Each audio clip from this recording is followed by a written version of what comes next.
हाँ बेटा, जोरू की सेवा तो करनी ही चाहिए, चाहे जोरू तुम्हें पूछे भी ना। जैसे ही घर में दोनों बेटे मोहन और रमेश घर आए तो उनका मन खुश हो गया। घर में पकवानों की खुशबू हर तरफ फैली हुई थी, खासकर मालपुए की, जो बता रही थी कि आज अम्मा बहुत खुश हैं, क्योंकि अम्मा जब भी बहुत खुश होती हैं तब अपने हाथों से मालपुए जरूर बनाकर खिलाती हैं। तभी मोहन जी की बेटी तनु दौड़ती हुई आई। मोहन ने उसे गोद में उठा लिया। अभी 3 वर्षीय बेटी को लाड लड़ाकर मोहन ने उससे पूछा, अम्मा कहाँ है? 3 वर्षीय बच्ची ने रसोई घर की तरफ इशारा किया तो दोनों भाई रसोई की तरफ चल दिए। देखा तो अम्मा चूल्हे पर मालपुआ तल रही थी। वही बड़ी बहू सरिता अम्मा की मदद कर रही थी। अम्मा को देखते ही मोहन बोला, अरे ये क्या अम्मा, आज तुम खाना बना रही हो? तुम्हारी आराम की उम्र है और घर में 2 बहू हैं, तो काहे तुम परेशान हो रही हो? उसकी तरफ देखते हुए अम्मा अपने पल्लू से अपना पसीना पोंछा और कहा, अरे आज तो मैं बहुत खुश हूँ। आज मैं तुम लोगों को अपने हाथ से मालपुए बनाकर खिलाऊंगी। तुम लोगों को बहुत पसंद थे ना बचपन में? अम्मा तो खुशी में दोहरी हुई जा रही थी। अच्छा, ऐसा क्या खजाना मिल गया अम्मा? जब से उस विवाहित जमीन का फैसला हुआ है तब से तो अम्मा फूल फूल के कुंपा हुए जा रही हैं। मनमोहन ने कहा, हाँ वो तो है, पर एक बात और भी है। वो क्या अम्मा? अरे थोड़ा सा सब्र तो करो, पहले खाना खा लो, उसके बाद बताती हूँ। चलो तुम दोनों हाथ मुंह धो लो और गरम गरम खाना खा लो, बहुत थक गए होंगे। फिर सरिता की तरफ देखकर बोली, अरे ओ बहुरिया, छोड़ सारा काम, पहले मेरे बेटे को जरा गरम गरम खाना तो परोस दे। अम्मा की बात सुनकर सरिता अपना काम छोड़कर पहले थालियों में लगाने लगी। मोहन तो बाहर आ गया, लेकिन रमेश रसोई में ही खड़ा रहा। उसे देखकर अम्मा ने कहा, अरे रमेश, जा तू भी मुंह हाथ धो ले और खाना खा ले। भाभी अभी खाना परोस ही रही है। अम्मा की बात सुनकर रमेश बोला, अम्मा रजनी कहाँ है? वो तुम लोगों की मदद नहीं करवा रही? उसका नाम सुनते ही अम्मा का मुंह कौशला हो गया और वो चिढ़ती हुई बोली, और कहाँ होंगी महारानी? पड़ी होंगी अपने कमरे में अपने अठेले को हाथ में लेकर। अम्मा की बात सुनकर रमेश कमरे में आ गया तो देखा अम्मा की बात सच थी। रजनी हाथ में मोबाइल लेकर बिस्तर पर पड़ी हुई थी। उसे देखकर रमेश बोला, रजनी तुम यहाँ मोबाइल में लगी हो, वहाँ अम्मा और भाभी अकेली रसोई में काम कर रही हैं। अरे कुछ दिनों के लिए ही तो आती हो, उसमें भी क्या तमाशा करती हो? थोड़ी मदद तो करवा देती उन लोगों की।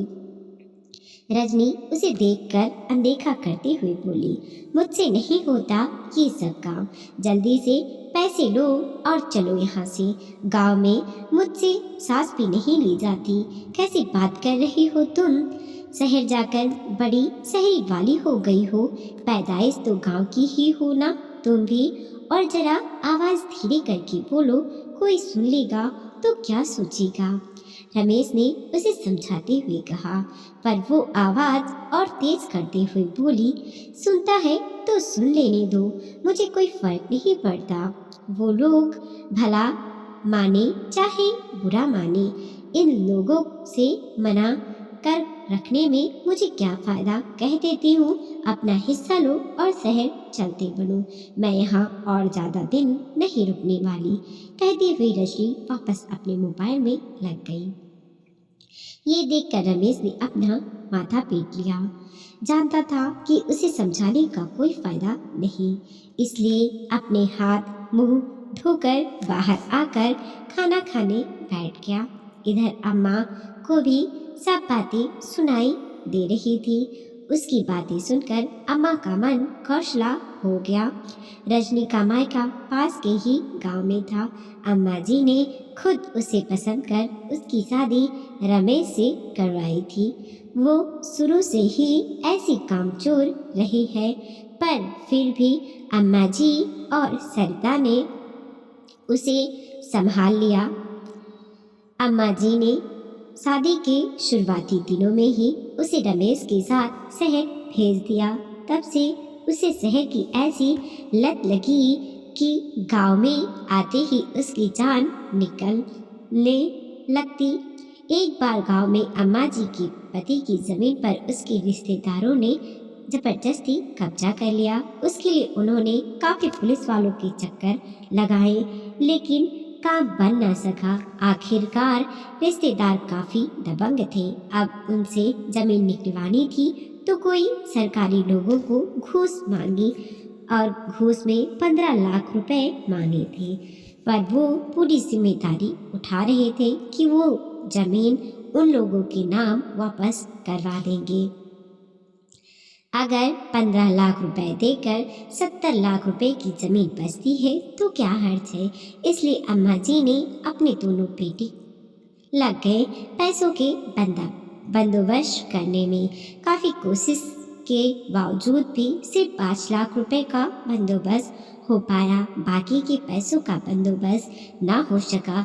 ऐसे में रमेश ने ही ये आइडिया सुझाया कि क्यों ना दोनों बहुओं के गहने गिरवी रखवा कर पैसों का बंदोबस्त कर दिया जाए।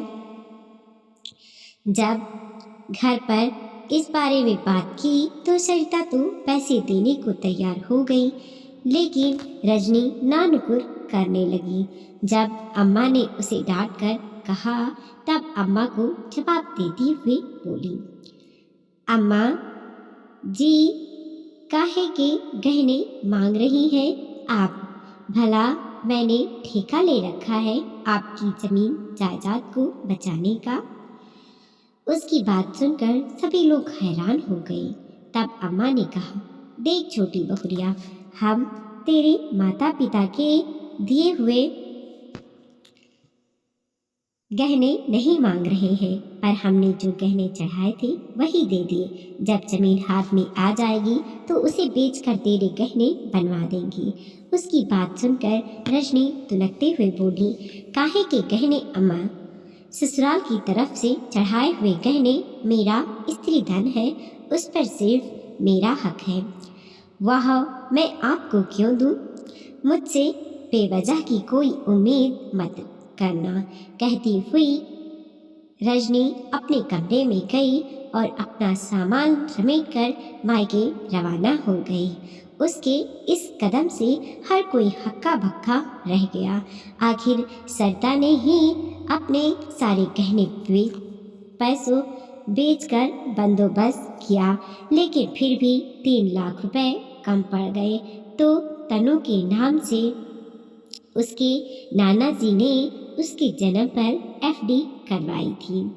उसे तुड़वाकर बाकी के बचे हुए पैसों का बंदोबस्त किया। बस तब से अम्मा जी को रजनी फूटी आग नहीं सुहाती। खैर इधर सरिता दोनों भाइयों को गर्मा गर्म खाना परोसने लगी। तभी अम्मा बोली, क्यों रे रमेश, वो महारानी नहीं आई?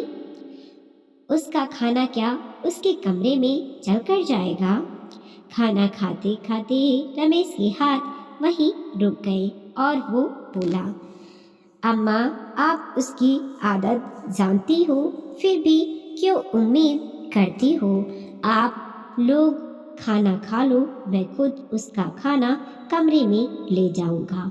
हाँ भाई, जोरू की सेवा करनी तो ही चाहिए, चाहे जोरू तुम्हें पूछे भी ना।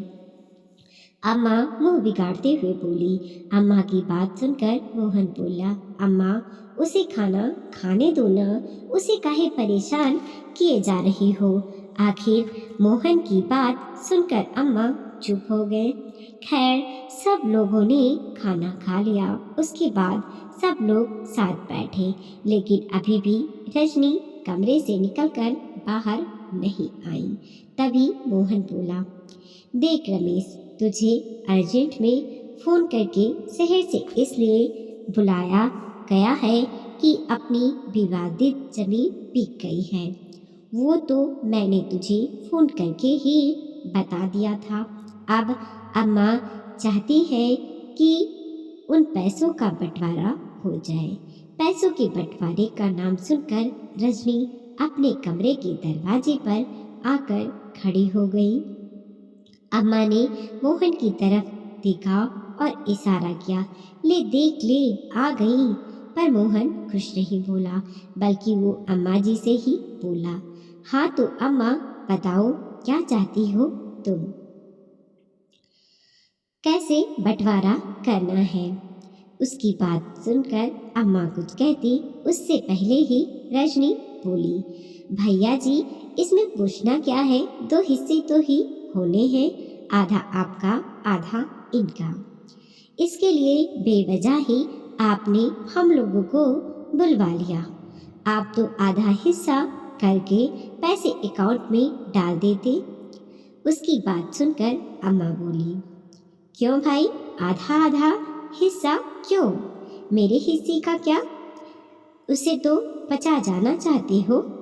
ये बुढ़िया किसके हिस्से में है वो भी बता दे। अम्मा की बात सुनकर रजनी बोली, अरे अम्मा अब तो तुम्हारी उम्र हो गई है, हिस्से का क्या करोगी, दो वक्त की रोटी ही तो खानी है, दो बेटे हैं, जहाँ मर्जी हो वहाँ खा लेना। चुप कर, बड़ी आई सलाह देने वाली, कौन सा बेटा रोटी खिलाएगा वो तो मैं अच्छे से जानती हूँ। अरे जिसका पति ही उसको कमरे में ले जाकर रोटी खिला रहा हो, वो अपनी सास को क्या रोटी खिलाएगी। और हिस्से तो तीन ही होंगे, मुझे मेरा हिस्सा अलग ही चाहिए, मैं अपने बेटे पर बोझ नहीं बनना चाहती। अम्मा जी बोली तो रजनी का मुंह बिगड़ कर खड़ी हो गई। इतने में रमेश बोला, ठीक है अम्मा, तीन हिस्सा चाहती हो तो हम जो 70 लाख रुपए आए हैं उसके तीन हिस्से कर लेते हैं। उसकी बात सुनकर अम्मा बोली, 70 लाख रुपए के नहीं, 60 लाख रुपए के तीन हिस्से होंगे, उसमें से 10 लाख रुपए मैंने खर्च कर दिए। क्या 10 लाख रुपए को कहाँ पानी पिला दिया अम्मा जी, अचानक रजनी बोली। सब लोग हैरानी से अम्मा की तरफ देखने लगे। आखिर 10 लाख रुपए खर्च कर देना मायने रखता है। अम्मा जी कहाँ खर्च कर दिए पैसे, मोहन ने पूछा। 70 लाख रुपए की बड़ी बहू के 7 लाख रुपए की बड़ी बहू के गहने बनवाए हैं और वही 3 लाख रुपए की तनु की एफडी करवाई है। अम्मा की बात सुनकर जहाँ सब लोग चुप हो गए, वहीं रजनी बिना बारिश के बरस पड़ी। हाय हाय अम्मा जी, इतना दोगलापन क्यों, बड़ी भाभी ही आपकी बहू है क्या, मैं आपकी बहू नहीं थी जो उनके लिए गहने बनवाए, मेरे लिए नहीं, और तनु की एफडी क्यों, कल को हमारे बच्चे होंगे तो उनके लिए भी क्या आप एफडी करवाओगी। फिर रजनी रमेश की तरफ देखकर बोली, लो देख लो, ये है तुम्हारी अम्मा जी जो दो बेटों में भी दो भात करती है, एक को सिर्फ आंखों पर बिठा कर रखती है और दूसरे की इज्जत धूल के बराबर भी नहीं है। इनकी पत्नी और बेटी के लिए इतना कुछ और मेरे लिए कुछ भी नहीं। उसकी बात सुनकर अम्मा जी बोली, क्यों छोटी बहुरिया, आज तो दोनों बहुएं बराबर पर आने की बात कर रही है, भूल गई जब इस जमीन को बचाने के चक्कर में घूसखोरों को घूस देना पड़ी थी, उस समय हमारे पास पैसे तक नहीं थे जब तुम अपना स्त्री धन लेकर यहाँ से अपने मायके रवाना हो गई थी। तब यही बड़ी बहू थी जिसने अपने सारे गहने गिरवी रखकर पैसों का बंदोबस्त किया था। यहाँ तक कि पैसों की कमी फिर से रह जाने पर अपनी बेटी की एफडी तक तुड़वाई थी जो उसके नाना जी ने उसके जन्म पर करवाई थी। तब बराबरी याद नहीं आई थी, आज जमीन का हिस्सा तो लेने आ गई तुम। उस समय जमीन बचाने के लिए तुमसे तुम्हारा स्त्री धन ना निकला। अरे कौन सा तुम्हारे बाप के चढ़ावे हुए गहने मांग रहे थे? मैंने यही तो कहा था कि बहू जो हमने गहने चढ़ाए हैं वही ही दे दो। तब तो मुंह पर डंके की चोट पर बोल कर गई थी कि अम्मा जी आपके चढ़ाए हुए गहने मेरा स्त्री धन है, वो तो मैं आपको नहीं दूंगी। फिर अब काहे की मुझ खो जोरी? इन पैसों पर इन दोनों माँ बेटी का हक था, जो मैंने उनका हक उन्हें दे दिया। रजनी के अम्मा जी की जीत ना सकी तो रमेश लिपा कर बोली, अरे तुम बैठे बैठे देख क्या रहे हो? कुछ बोलते क्यों नहीं हो? भला इतने से पैसों से हमारा कौन सा फ्लैट खरीदने में आ जाएगा? उसकी बात सुनकर रमेश बोला, रजनी अम्मा कुछ भी गलत नहीं कह रही है। परिवार योगदान से चलता है, मेरा मेरा करने से नहीं। जब हमें तुम्हारी जरूरत थी तो तुम मेरा धन करके यहाँ से चली गई। अब हिस्सा लेने की बात कर रही हो तो याद रखना, जो भी मिलेगा हक का ही मिलेगा, हक से ज़्यादा कुछ भी नहीं। और रही बात फ्लैट लेने की, तो जब मेरे पास पैसों का बंदोबस्त हो जाएगा तब खरीद लेंगे। जब पति ही लड़ने को तैयार नहीं तो भला रजनी क्या कर पाती? फोन करके अपने माता पिता तक को बोली, लेकिन माता पिता ने कहा कि अगर अम्मा जी हक का दे रही है तो ले लो, क्योंकि उससे ज़्यादा तो कोर्ट भी दिलवा नहीं सकेगा। आखिरकार चिल्ला चिल्लाकर खुद ही चुप हो गए। सबके हिस्से में 20-20 लाख रुपए आ गए। वही 20 लाख रुपए लेकर वो लोग शहर रवाना हो गए। वीडियो को लाइक कीजिए, कमेंट कीजिए और अपने दोस्तों के साथ ज़रूर शेयर कीजिए। चैनल पे नए हैं प्लीज़ सब्सक्राइब कीजिए।